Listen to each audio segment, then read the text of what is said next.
Hello, everyone, and welcome to the Men Human Rights Discord server. We are the semi official Discord server of the Men's Rights Reddit page. We are also the official Discord of the Men Are Human website. This is our weekly Friday chat, and this week our topic will be a continuation of last week, hearing more stories that people have about their experiences and things they have gone through or noticed, or telling the stories of friends and family. I have many stories of family members, friends, mainly friends, that have gone through abuse or have gone through a lot of discrimination within, more specifically, the school system. I remember one of the very popular things back in my high school was this constant idea that people were given by the administrators. You practically couldn't say anything against women, do anything. I remember seeing a lot of guys who would get beat up in the hallways by their girlfriends, and security would not do a thing. There was this kid once who I was close friends with in my Spanish class. And I remember he used to get beat up all the time by his girlfriend. And our teacher tiptoed to the door and just closed it and didn't call security, didn't do anything about it, and let his girlfriend beat him up. And it was really horrible. There were multiple girls at the school that loved making accusations. Sadly, one of the popular things at our school was to create a list of all the guys who were supposedly assaulted girls or harassed them. Most of them, again, were of course false accusations. Most of you guys really were innocent. And they would just make that list, and they would basically just get hunted by the females at our school, which sounds really horrible to say, but truth of the matter, that's basically what happened. Is they would get shamed, they would no longer have a social life. The dean's office wouldn't do anything about it. They would almost instantly usually punish the guy by giving them an infraction, or sadly, in some cases, if they decide to take the case more seriously for whatever the reason, the guy can end up in juvie, and that's a whole nother systemic problem of its own, because they would go through kangaroo courts. And for those of you who don't know what kangaroo courts are, it's sort of like a really corrupt court system is honestly the best way I can put it. They basically, when you think of a court system, you have lawyers, you get to defend yourself, you have a judge. Kangaroo court system is basically like court system usually run by that school, or just by that school. And they basically judge and do all the fighting within that court. And so it's under the school and not actually at a real court. And it's really horrible. You at times don't even get a lawyer. They don't really listen to the evidence. I mean, it's basically you just stand there and you take whatever they give you, because you don't have many other options. And when they ended up in juvie, it thankfully wasn't for long. It was usually a couple of months, but they shouldn't have been there in the first place. And then when they got out, it was really horrible, because they were supposed to have their records. So when you get out of juvie, they always give you the option to do this program of sorts that allows you to do work or go weekly to some kind of place to learn. And it's supposed to be sort of a trade-off where it's over time, if you show good behavior, maybe give a little bit of community service, but you're out of juvie, they erase it off your record. And so that's what they offer to almost anyone who leaves juvie. The reality of that program is it doesn't work. They don't ever erase your record. That record is there forever, and it will be used against you time and time and time again. You probably won't have a normal life for years. All my friends who went to juvie, they took good 5 years to probably find work again, have a bit of a social life. They kept getting rejected because their record And during those times, they got very little mental help of any sort. Some of them turned into alcoholics. Some of them got into smoking. They got suicidal. They couldn't really get mental help because some places would reject them because of their status as a person who went through juvie. And then people get infractions, although they don't end up in juvie, whether colleges like to admit it or not. And they say when you read on the application, they claim to say that they don't discriminate based off your record, but they absolutely do. And they will take away scholarships and opportunities because of that said record. And that's just some of many. Madison, you said you also had a story, right? Or stories? I have one story of domestic violence.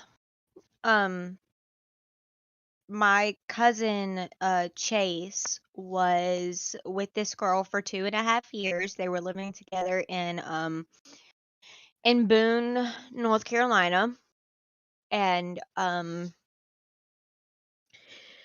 so she has a bit of a drinking problem, and so anytime she would ever drink, she would get physically violent with him and just start like whacking him upside the head, throwing things at him, slapping him, all of these things. And one day, she got so angry that she took the whole Xbox controller, whacked him upside the head with it, broke the skin. There was blood involved. He had to go get stitches because he got whacked upside the head with an Xbox controller. And because, she was drunk, and whenever she does get drunk, she gets physically violent with him. And so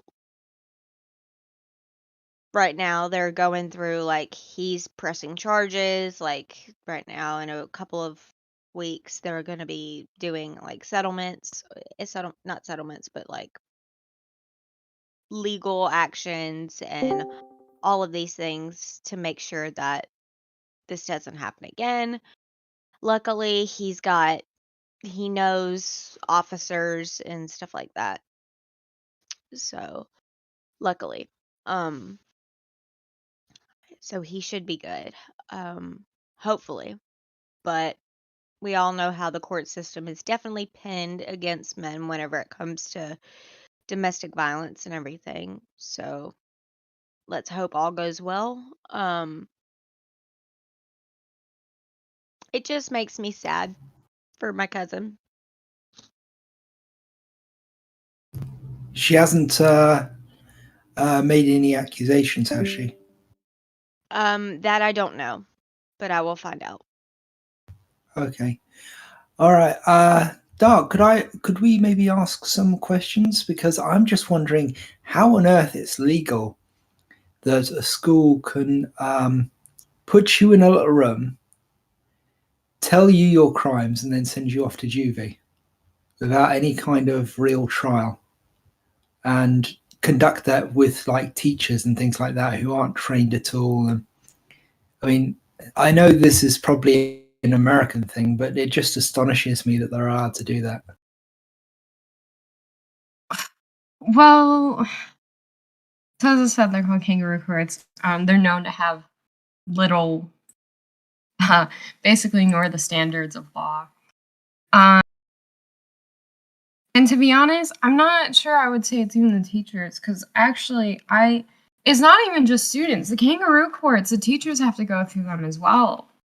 While I was leaving, we had 3 teachers that were between the kangaroo. And here's what I can't say more.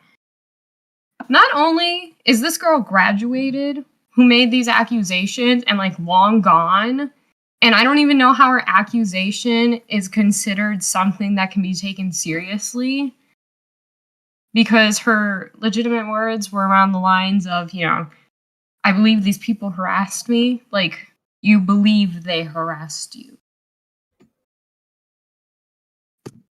But so now these 3 teachers are between the kangaroo courts and school because they still have to teach. And so not only is that unfair to a teacher, they're going through the kangaroo courts where they have almost little to no representation, and they go back and forth.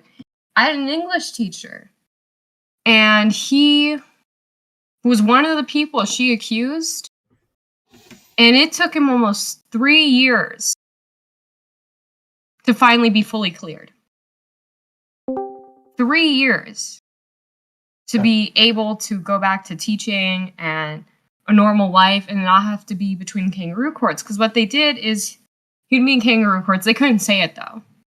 So they would say, oh, he went on like this trip to Ireland or someone died. They would make excuses because they didn't want to admit what was going on.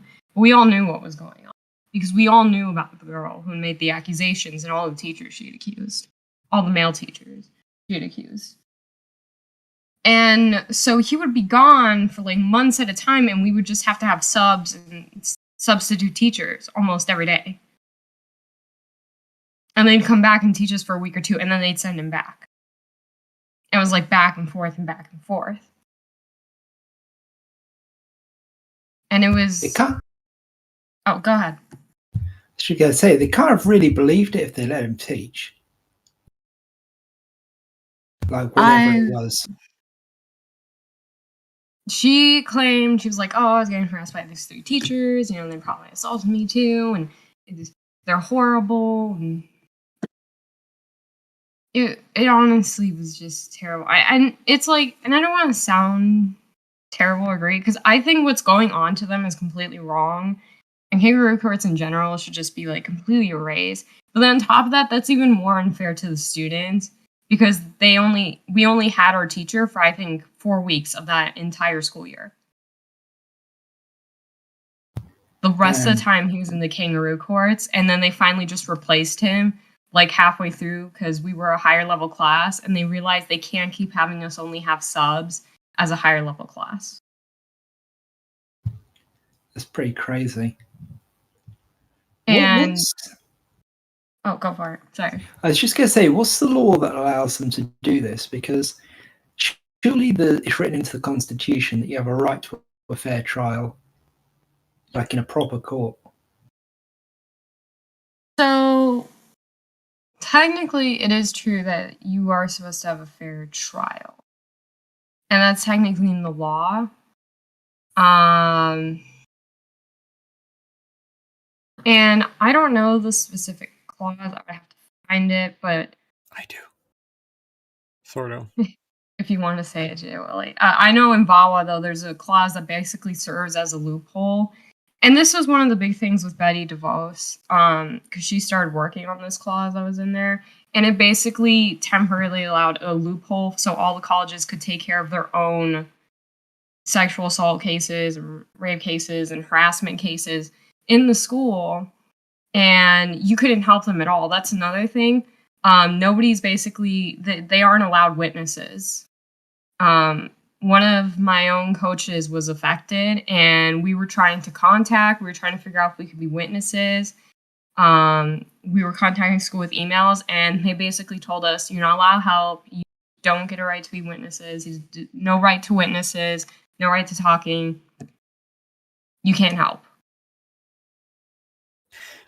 We could have saved him, but they wouldn't. They wouldn't allow us to contest or anything because that's not how kangaroo courts work. I did know that, so it's good that you tell this everybody else know. But I also know that having any form of court system in the United States that are separate from the official court system is actually illegal. Like it is a law that says that this is like illegal. It's like a constitutional law that says there can only be one court system, and you have a court system that is separate from the official one, then it's technically illegal. So there is like a case people could be make, and I don't mean case as an argument, I mean a case as in like legal case to say for anybody who have used an alternative court system to say this is a criminal offense, and then point to the Constitution to say how they work the law. So if somebody had like, a lawyer that's they could do that. Well, technically anybody could accuse them of doing it. There's a court system that they're set up separate from the official court system, which is technically illegal in the United States, because there is a law in the American Constitution that says that these things are illegal. So it would be a little bit like when they try to rule the mail-order draft was also unconstitutional. This is also unconstitutional. But we all know that when it comes to government and laws, they actually don't really care about their own laws, honestly. And I think there's very much proof of this, that they don't actually care about their own laws. So therefore, I would just want to ask, if these examples that you have, was that from college or from high school? Most of them are from high school, but there are some college examples too. The ones I list are from high school mainly, but I've got a person who I know that's already gone through the same system with college as well. No, that makes sense, because I've only heard about this being a college issue in the United States, not a high school issue. And I also wonder, are these like the public school system doing this, or are there like private schools doing it too?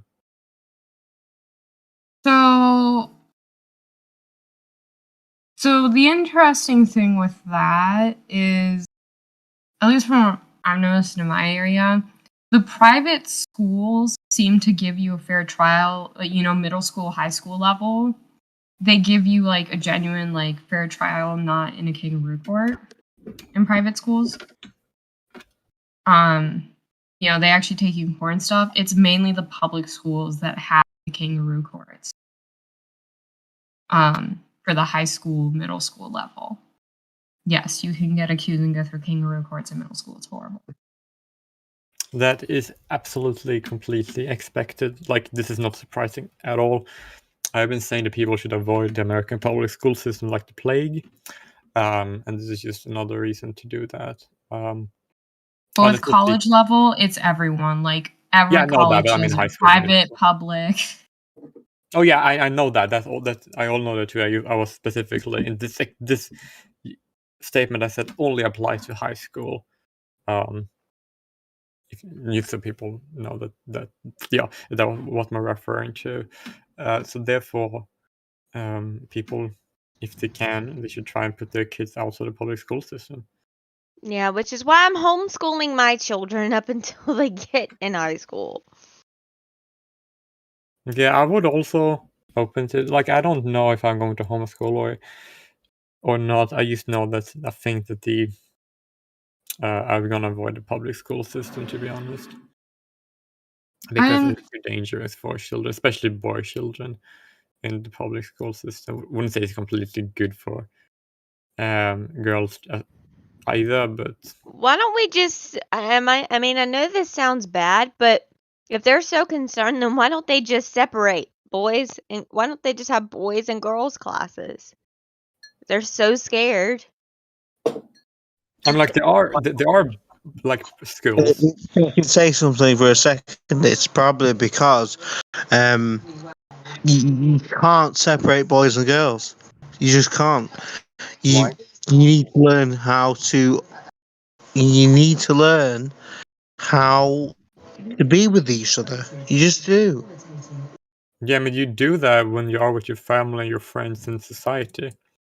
Classroom is kind of like irrelevant. Well, I mean, sex ed, and this is just more of a recent revelation, but the sexual education classes, at least back when I was taking them both in high school, middle school, they put the two genders in the same class. I found out recently they separate them.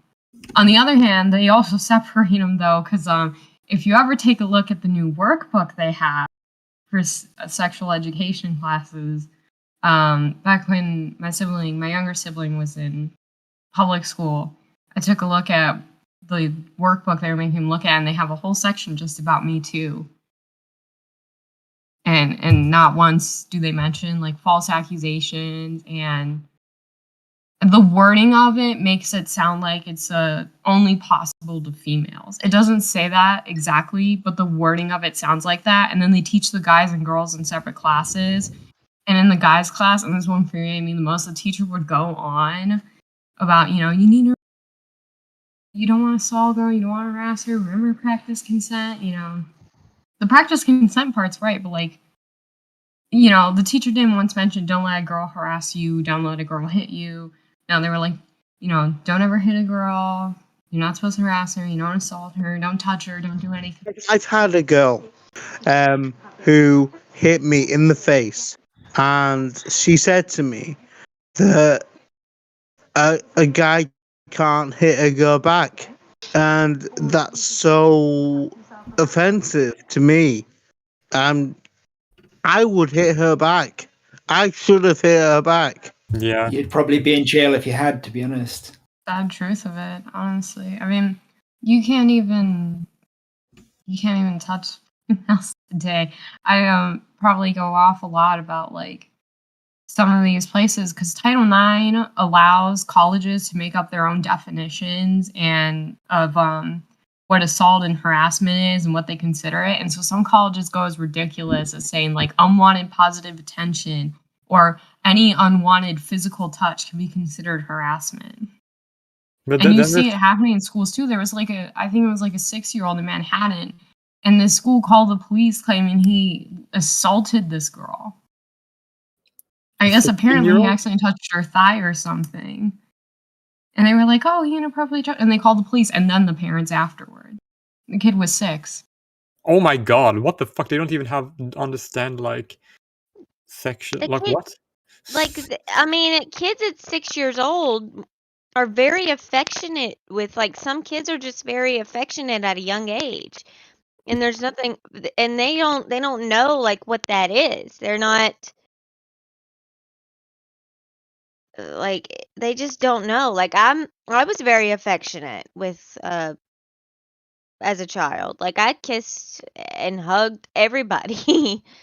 But then again, I didn't get in trouble for it because I'm a woman. So But the solution is to just when it comes to school system, there are girls' schools and there are boys' school, right? And if I had kids and I live in a country in the United States, right, I would just put my kids in boys' school, in school for only boys because that's safer. And I don't want their life to be destroyed forever. I'm people should protect their kids, right? And I think it's good to know that if girls can do this in the public school system, even though most girls obviously doesn't, right? It's a minority, but that they can are enabled to do this, then just go to a boy-only school or a private school for both genders or for just one. And there are only one gender school. I think it's a safer precaution, and I think it's a good one actually. I'm not sure how well that works though. I mean, because here's the thing. Is it is true that and it's sort of sad to say that at this point, if you want to keep your kid completely safe from any possible false accusation, you would have to keep them from girls completely, even if that means keep them in all-boys school. I'm not sure how much better that really is, though. I mean, I'm talking. We have one all-boys school in this area, and I don't want to say anything I'm not going to say a name or anything, but a lot of the guys that come out of there have no idea how to interact with the other gender. They tend to be the people who end up the most false accused once they get out of there because they have no idea how to interact. They're also this is going to sound bad, but they're also the biggest assholes that I know come from that school. That's because they don't know and how the all-girls socially school, interact. It's the biggest false accusers and have the most attitude come from that school, and it's because they just never learned to have to deal with anybody. I mean, the solution to that is, I think it's more of a issue with society, and then I mean that because if you look at, you interact with other people much more than you do in schools, right? The issue is just to go to the same schools as girls because it's dangerous, right? But you have friends who are girls and you have, other children in your age that you interact with of the opposite sex outside of school, because you should not just be confined to just going to the people that you're attending school with. Like, you have other friends outside of the school, and I think it's good for people like parents to stuff to make sure that their children doesn't have all their social life connected to just one skill. I remember when I was a kid, I had my social life to school and outside of school. And then some other people that I went to school with, all their friends was going to our school. Like, one of my friends, all his other friends went to the same school as we did, and he didn't have any friends outside of school, what I did, right? And because of that, that's kind of rather different than I noticed when I was like 11 or something like that, right? And yeah, and that's a bit not as good. Like, not to say anything bad about my friends, because it wasn't bad for him, right? But like, my point is that it's good for children in our age to be with people outside of school in their own age as well. And if these boys are, because they go to boy only school, that they don't really have they don't really tend to, if they don't see girls at all, it's kind of weird. I mean, like, that's like another issue, actually. It's like you have solved the issue when it comes to high school, right? But then interacting with people in society, you haven't. So therefore, that's like one part of the solution, right? Or my solution. You have a boy-only school, which is better in this regard, right? But you need to have friends and other acquaintances outside of school. Of both sexes, because it's more safe to interact with girls outside of school in that regard. And I believe that if you just have these good social circumstances for these kids, then they wouldn't be assholes, if that makes sense. I can understand that they are if they only are people in this school, because that kind of makes sense. I do trust you. I believe you 100%. But like, I also believe that an issue is that they are only socialized in school and not outside of school, and they should be socialized outside of school as well.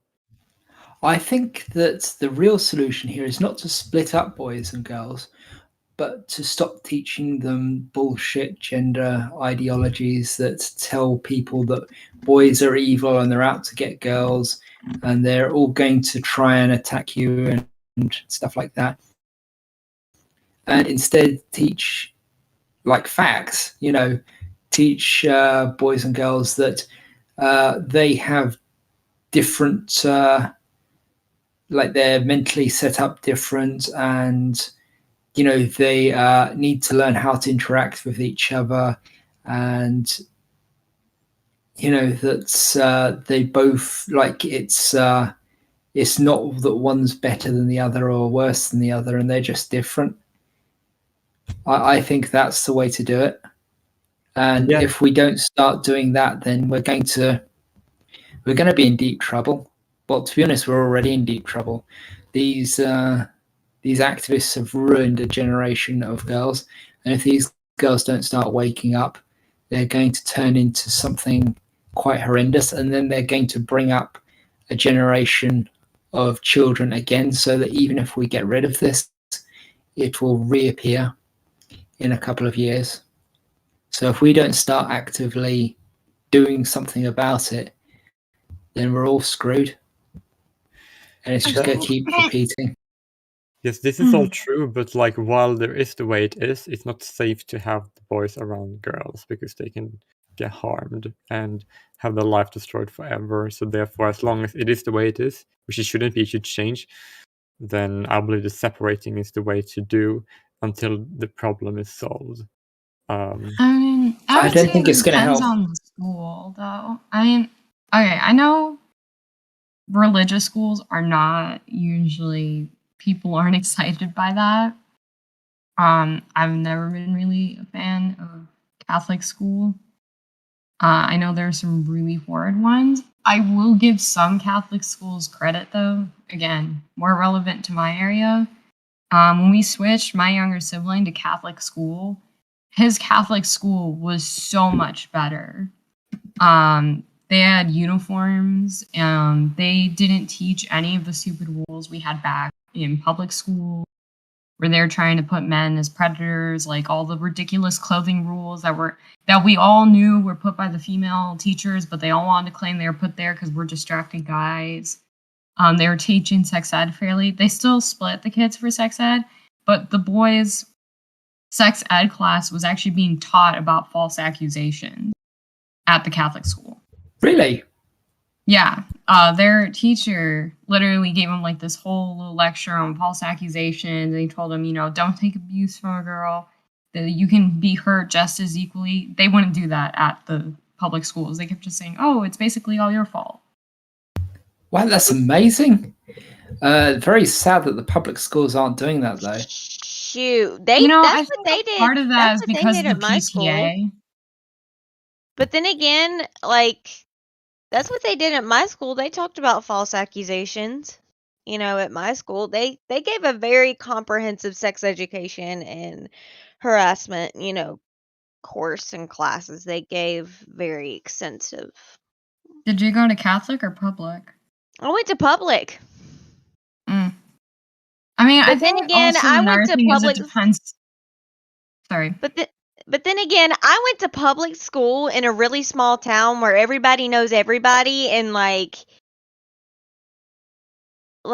I could not. I possibly like I was the new girl in 3rd grade, and so the dating pool selection was very, very small because everybody would know that I was dating that person. Like, literally nothing is sacred in that school. Nothing was sacred in that school. Everybody knew, like, some people knew their friends' social security numbers. Like, it was awful.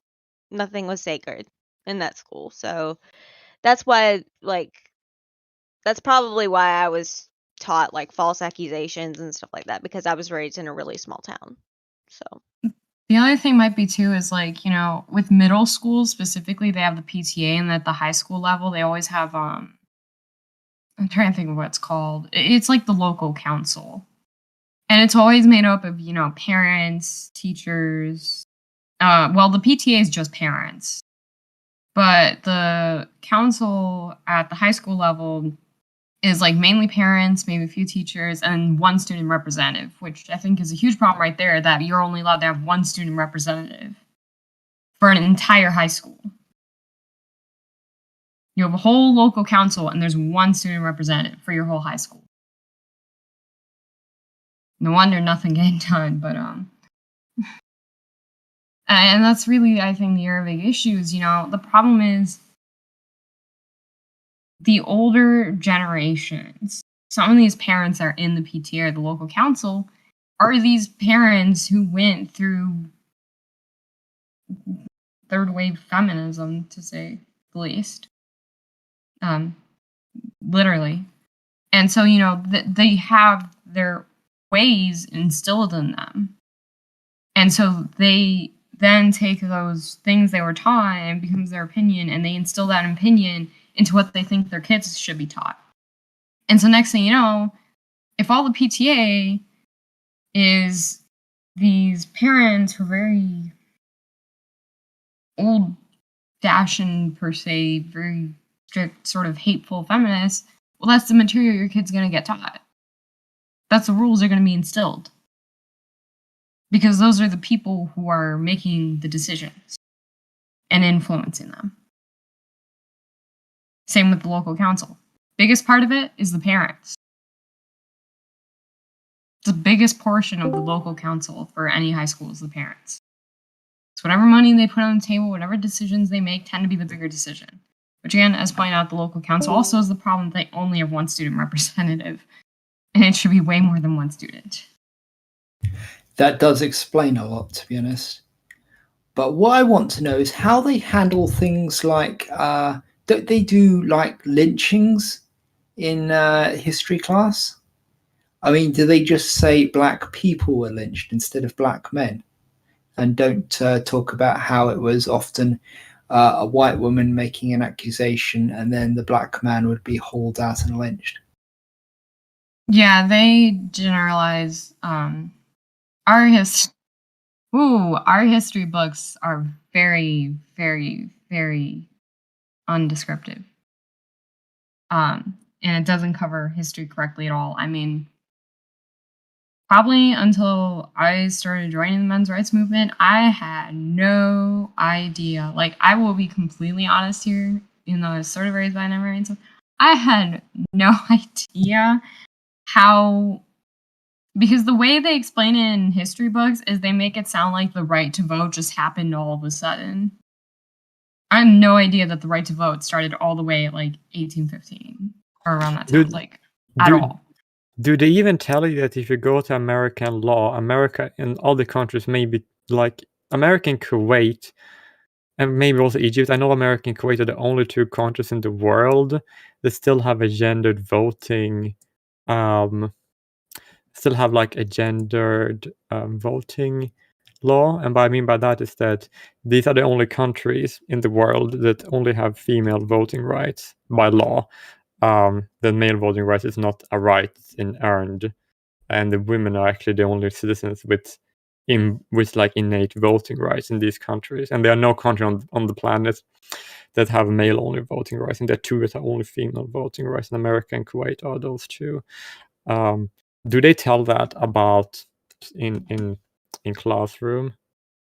No, not at all. And as I said, our history is really generalized. It's like, oh, women were oppressed until this time. African Americans were oppressed until this time. There was a short period, Irish were oppressed until this time. They make everything sound like it happened just all at one time. And before that, it was just horrible and for that group of people for forever. Like, this might be a little tangential thing, but like, I will say that the way that people are presenting these things are kind of really, really dishonest, because when it comes to oppression of people, right, you can have the most effective form and most common form of oppression, because it's so effective, is to oppress a lot of different groups of people in different ways, to make it look like not all of them are, if that makes sense. Because if you look to like oppression when it comes to racism, if you think about that they have law, you can't marry someone of another race, right? Technically, both races are systemically oppressed, because you couldn't like marry a black person if you wanted to, if that makes sense. So technically, you are oppressed in the way. Although obviously in that, under, for example, Jim Crow law, there was, and slavery, were probably, of course, more oppression towards blacks. I wouldn't deny that, but there was oppression towards both races. And if you go to gender, it's actually kind of true across the history and across the world. You can have oppressing of both genders, and then make it so like oppression.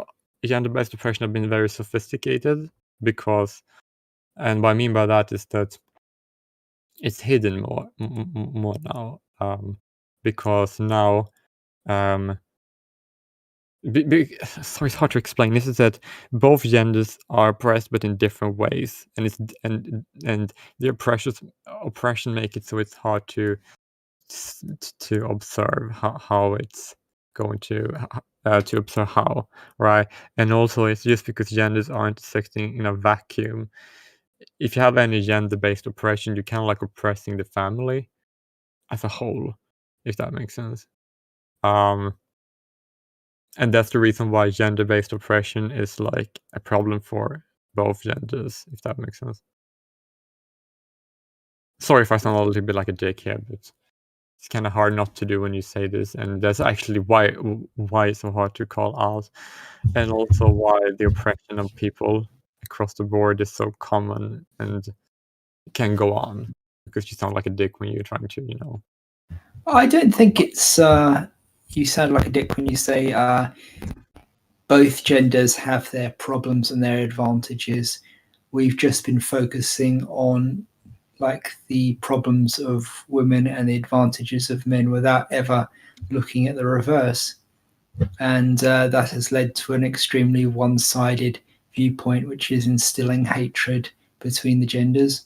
I don't think that makes you sound like a dick. I think it makes you sound like somebody who's more rational than your average gender academic.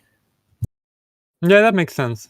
Although they doesn't just sound like dick, they sound like absolute.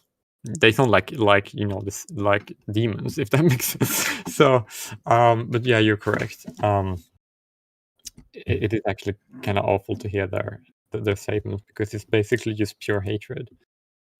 Yeah, you don't really get an idea of how bad gender studies academia actually is until you look at male privilege, and then you compare the way they declared men to be privileged against the like the scientific method and how they would look at everything rather than just what they wanted. Yidi, do you have do you want to talk now?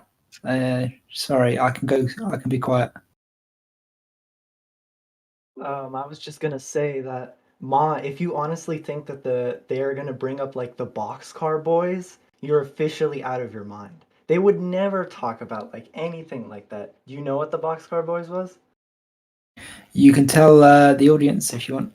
It was so there was a common thing back in the day where like unfortunate people, which was most most of the time black people, they would like hitch rides on trains, and these white women, they accused them.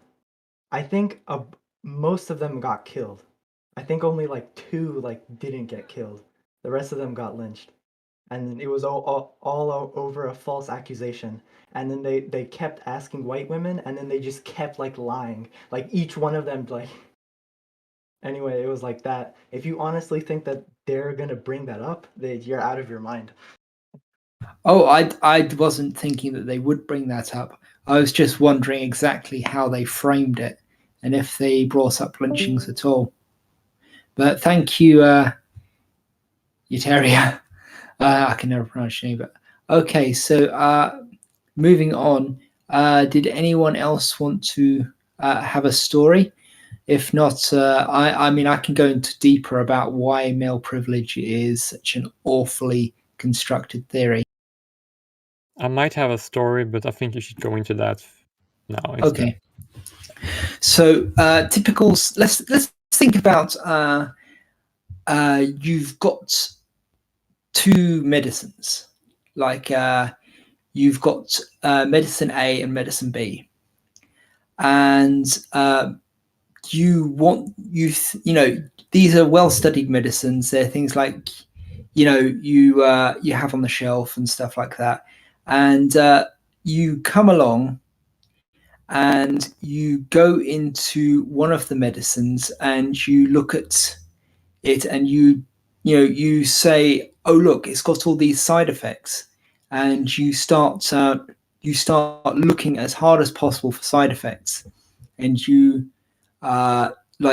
start anything even mildly reported that goes on your side effect list. If somebody even has a rumor about a side effect, that goes on your side effect list, and you start making up things as well. You add things that you think should be side effects based on the other side effects. So if it gives you a headache, you think, okay, so it probably makes your face red as well, or something like that. It doesn't really matter. And you pile on all these side effects. And you say, okay, this medicine is awful. This medicine is really awful. I'm declaring it awful, and I'm going to write an essay about how awful it is. And then all of my academic friends are going to write essays about how awful it is. And then we're all going to review each other's essays to determine if our essays are all good. And of course they're all good because we're all friends, and we're all going to okay each other's essays. And we've got our own journal, which we publish all of our essays in. And for some reason, everyone takes us seriously. And we keep on going on about how bad medicine A is and how good medicine B is. And, we just ramp up medicine B and ramp it up and ramp it up. And nobody asks if we own medicine B and if our rivals own medicine A, and if we're somehow profiting off of the medicine that we're saying is good. and the medicine we're saying is bad is actually something that we are trying to shoot down so that we can make more money or get more power or whatever. And nobody ever really asks us, hey, did you ever test these medicines? Did you test both of them? Did you look at the downsides and upsides of both medicines here? Did you do double-blind experiments? Did you do any experiments at all? And they if anyone asked, they would just say, well, we have observed that medicine A has all of these side effects. And look at all this body of academia, look at all this, there's so many citations we can throw at you saying that this medicine is awful and evil and will kill you. And that automatically means that medicine B is really, really good for you and you should probably take it every day. And that is basically feminist academia in a nutshell. I mean, sorry if I've mixed up any of that or anything, but it is basically what they do in a nutshell. They started with the premise that men were evil, that they were privileged over women and that they were oppressing women. And then they worked backwards from that conclusion to determine the ways in which men were oppressing women and laid them out in all of these essays. And then they reviewed each other's essays, said those essays were great. And that's basically the end of it. They do quote unquote studies, but anyone who's ever read a study that's been conducted properly would go in to read these studies, read the method, and realize that they're all conducting the Texas sharpshooter fallacy. I don't know if anyone knows what that is, but it's basically, it's like, the idea is that you've got a sharpshooter in Texas, like a gunman, and he's firing at a wall. And then when he's finished shooting at the wall, he goes over to the wall and he draws targets around where he hit, and declares that he got a bullseye every time, even though he was just firing blindly at a wall. And that's basically what they're doing. They're going into the data, and then they're hunting for things that they can say, that they can use, disregarding absolutely everything else, and then cleaning things up. They won't ask questions when, like last week, we heard about how Mary Koss would ask, she was asking people if they, in her studies into rape, if the people involved actually thought that they'd been raped. And she got so many no's back because her questions were designed to determine that every woman had been raped by every man, basically. So she was getting so many no's back that she just stopped asking. So this is how they conduct things. It's not about finding the truth. It's about manufacturing the answer they want. And then they cite it on Wikipedia, and of course the Wikipedia rules say that it's a valid academic source. And but if we could get enough people together to challenge that, we could get gender studies struck off of Wikipedia using their own rules on sources. Well, thank you everyone for coming to the Men's Human Rights Discord weekly Friday chat. We are here every Friday, 4 p.m. UK, 10 a.m. Central, 11 a.m. Eastern. And next week, our topic will be male disposability/expendability. Thank you all for coming. We hope to see you next week. Yeah, and I also would just like to add that the school I was going to wasn't bad, and the teacher helped me was really good, and I really appreciate that he could help me. So just so people know.